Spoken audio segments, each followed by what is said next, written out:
After writing a book that received so much controversy that he could barely keep up with it, Carl Jung locked himself into a tower and commenced working there for years.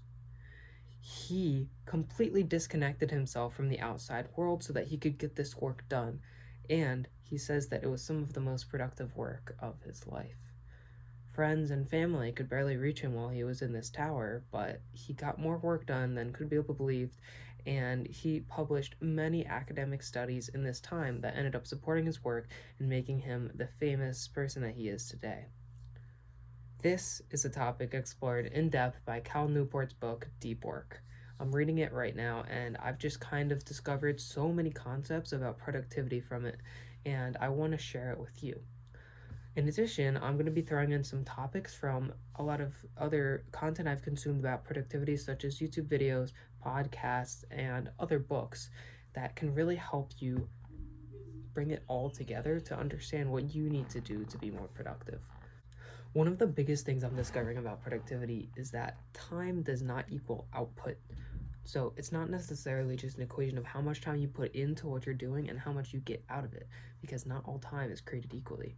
The student that studies for 6 hours a day is probably not actually studying the best way possible for all 6 of those hours. Most likely they're reading over a textbook, reading over some notes that they took, and not actually internalizing the information. They're not doing the deepest task that they possibly could. This is a central topic in deep work. It calls these tasks shallow work. Things that don't really get what you need to do done. They're easier tasks and they take up much more time, but they're not going to deliver you the most value for the time that you put into them.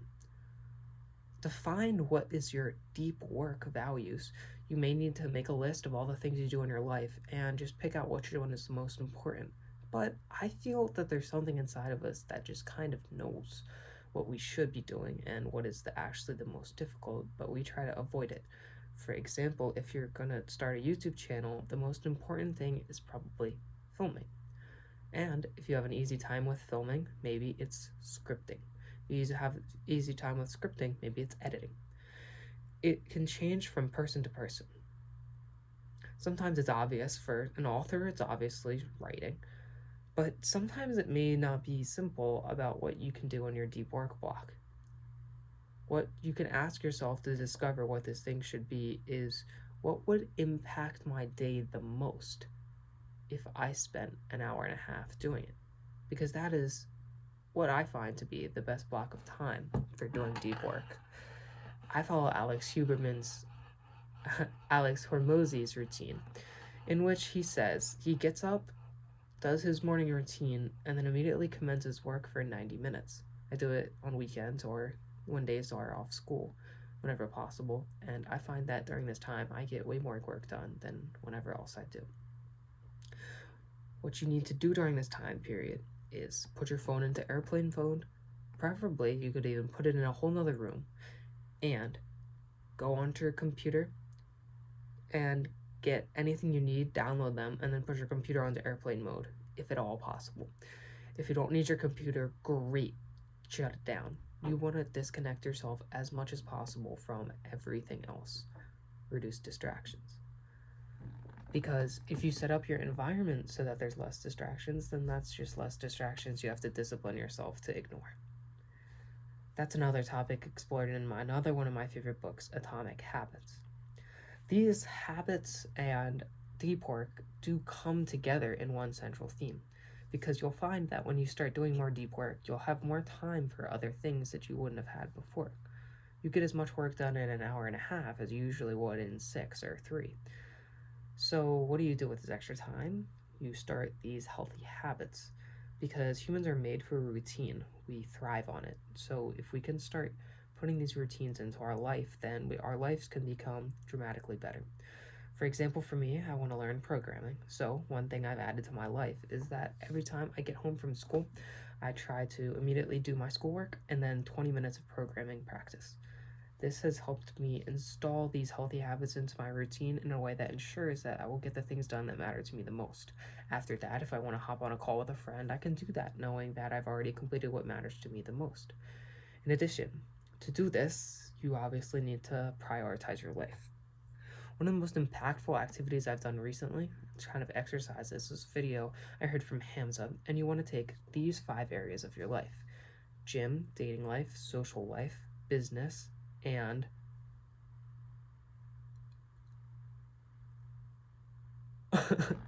sorry, I'm spazzing out. I know I have them written down.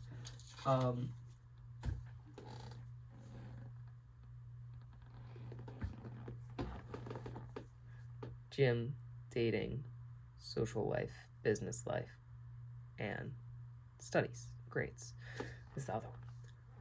Of course, these might be different for you, because we all have different aspects of which we find the most important for ourselves in life. What you want to do with these 5 things is you want to order them 1 to 5 about what's most important for you. You want to take the 5 and put it at the bottom, and that's going to be the least important, and then you put the 1 at the top, and that's the most important. In doing this, you want to have every single aspect of your life figured out, and what this does is it gives you a kind of prioritization tier list. So if you're wondering about, well, should I work on my business right now, or should I go hang out with my friends? Look about which is higher on your priorities list. Of course, in making this list, you're going to really have to dig deep about what matters to you the most. What would you regret not doing? What do you feel like you need more of in your life to be as fulfilled as you possibly can? It may end up being that social life is most important to you, and that's okay if that's going to make you happy. We tend to look down on people who aren't doing a business or working on grades, but for some people, social life really is what makes them the most happy. So don't doubt anyone's way of happiness, because it may just be different than yours. To help you focus during these deep work blocks in which you take your highest priority and do it, you might want to get active beforehand. This is another thing that's helped me tremendously. So also, experiment with intermittent fasting. For me, I know that sometimes earlier in the morning, if I don't eat breakfast before I start my work, I actually get more done. However, it can only go to a certain extent. If it's already 10 a.m. and I'm going to start a 90-minute work block, well then I'm going to be so hungry during that work block that I won't get as much work done as I could if I had just eaten a little bit of food.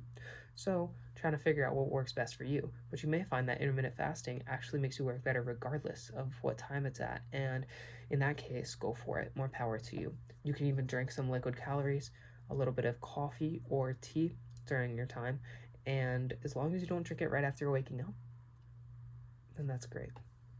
But in the getting active beforehand, one thing I do that really helps me is Wim Hof breathing. You can look it up. But otherwise, you want to do some kind of small active activity beforehand. It doesn't have to be an entire workout, but if you just say take your dog on a walk or do 50 push-ups, that's going to get your brain way more activated, your mind just clicking in a way that it wasn't before, and you're going to be able to do your task much better and with more focus.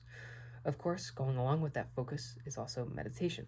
I'd like to touch on that because it's something that's drastically improved my life, and I think it'll improve yours too. If you are already meditating, here's a little technique that I know that actually helped me improve my meditation much more. And that is, just try to be a little bit more mindful of your breath every single time. Because if you're a little bit more mindful every single time, then you can imagine then by the end of the year, you're going to be 10 times more mindful, 20 times more mindful, so that when you're making something, when you're talking to somebody, the only thing you're thinking about is what you're doing in that moment. And of course, that's extremely conducive to deep work. This is something that we're getting away from in recent times. We're so infatuated with instant gratification and social media that we forget that there is such a thing as soul focus. There's a thing as eliminating all multitasking and taking everything and driving it into one sole purpose, in which you drill farther forward in one day than you would have otherwise in a month. This is the big secret of productivity, is that the more things you eliminate, the less that you do, the more that you get done. Because you'll be doing more of one thing. And human minds are made so that you get into a flow state after a little bit. And you can't get into that state after just 10 minutes of work, 20 minutes of work, maybe even 30 minutes of work. You get into it after an hour. After an hour of grinding, 45 minutes, you're pushing your edge. That's when you get your best work done. only once you've pushed past where you feel comfortable. So if you are only doing things for as long as feels good, as long as comfortable, as you're just doing all right, then you will never expand your edge. At least not in a way that's meaningful.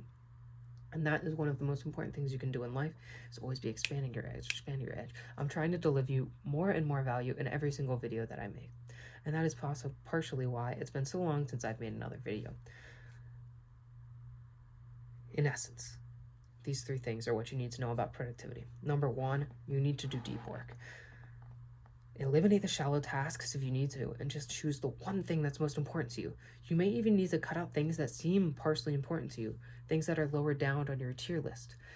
If you are working out for an hour and a half every day and you think that's a really good habit, well, if you're saying that your biggest priority is learning or growth, then it would probably be beneficial for you to cut that down to, say, just 45 minutes and spend those other 45 minutes working on your growth. And you will probably find that you're more fulfilled that way. Don't be afraid to make changes, because you can just experiment with them and revert back if it's not like what you prefer. But you need to try them out so that you know if they're good for you. No one online can tell you if something is good for you or not. Only you can know. Number 2, you want to make sure that you are doing accessory habits that are supporting your deep work blocks. These include mindfulness, getting active beforehand, and intermittent fasting, things like that. Number 3, you want to do less things more. You want to do fewer things for longer times. This will help you get way more done. I hope this video gave you some useful information. If it did, please like and subscribe. This was Zen Tech. Stay Zen.